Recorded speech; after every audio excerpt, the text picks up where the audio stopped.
Hi, and welcome to another edition of MNI TV. I'm Heather Scott, the MNI Washington Bureau Chief, and with me again is John Shaw, our senior Washington correspondent.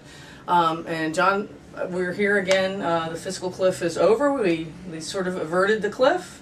So now where we stand, what's next? Well, we're sort of lurching into another crisis. The debt ceiling needs to be increased probably by the 1st of March. Of course, there's a lot of number crunching as to how long the actual time can be put off, but it seems by March 1st they need to do it. And it's a curious world we're in now, because on the one hand, Republicans have signaled as clearly as they can they're going to use this for leverage in the second phase of the budget debate.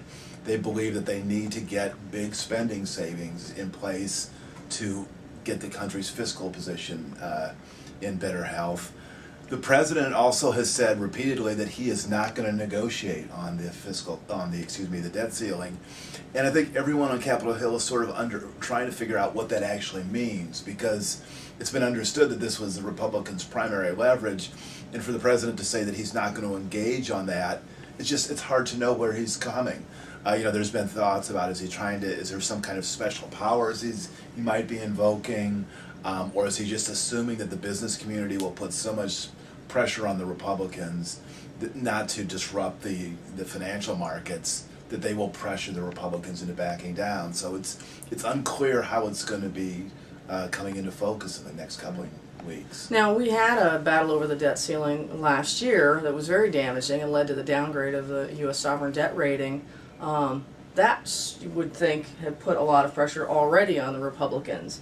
But that doesn't seem to have happened. Well, and it's interesting because the moment that passed in 2011, the Senate Minority Leader, Mitch McConnell, who is a major player in this, stepped forward and said, I think this is the model on how we ought to do additional debt limit votes. The House Speaker, John Boehner, has said that same template of requiring $1 trillion in spending cuts to get $1 trillion in additional debt ceiling authority, said that's what he's going to push too. So on the one hand, you have much of the world, a large part of the business community said, let's never go down that route again, and yet the Republican leadership seems to be determined to.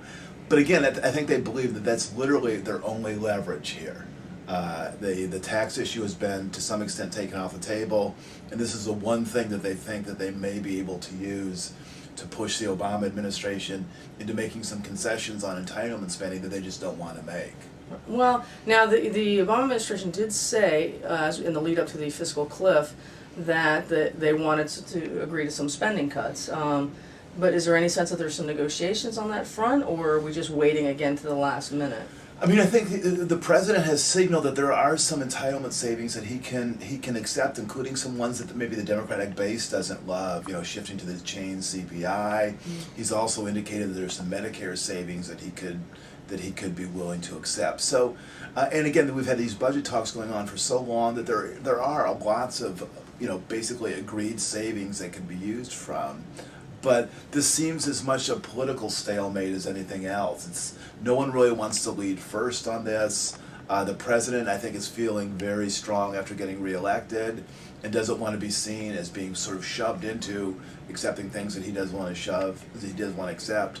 So it's a very curious circling that continues to go on as this debt ceiling deadline approaches, really in a matter of weeks. And as yet, no real negotiations. No, and it's and there's with Congressional, the Congress is really going to be gone for the next couple of weeks. After the inauguration, I think things will start to get into focus. So I think we're looking at sort of the latter part of January and February as being the time of critical negotiations. Right. Well, the new Congress is in session and in place. Obviously, been sworn in. The inauguration is January 21st, and we're looking at about a February 28th deadline for reaching the debt ceiling. So we'll have you back as the negotiations continue, to see how things are playing out. Thanks again for joining us. Again, this is another edition of MNI TV, and I'm Heather Scott, the MNI Washington Bureau Chief. Thanks for joining us.